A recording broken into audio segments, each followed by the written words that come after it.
Pushpa hero arrest అయిన 27 రోజుల తర్వాత మీరు ఏం చెప్పారంటే గోరుతో పోయేది గొడ్డలిగా చేసుకున్నారు, యూనిట్ వెళ్ళి పలకరిస్తే పోయేది కదా, ఎందుకు పలకరించలేదు, ఇది తప్పు కదా అన్నారు.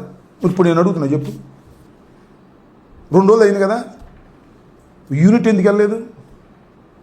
కనీసం మీరెందుకు వెళ్ళలేదు? మీ అన్నయ్య గారు కుమారుడే కదా, మీరెందుకు వెళ్ళలేదు? అక్కడ 2 కోట్లు ఇచ్చారు, చనిపోయిన రేవతి కుటుంబానికి 2 కోట్లు ఇచ్చారు.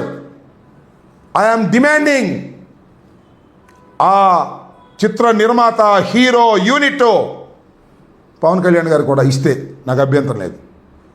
ఆ చనిపోయినటువంటి మణికంఠ కుటుంబానికి, రామ్ చరణ్ కుటుంబానికి చెరు 2 కోట్లు సహాయం చేస్తారా లేదా చెప్పని నేను అడుగుతా ఉన్నా.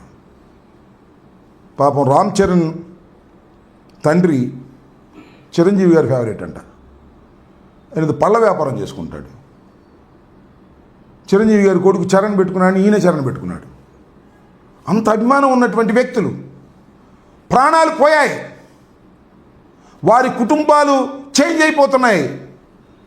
పేద కుటుంబాలు ఇవ్వండి. ఇవాళ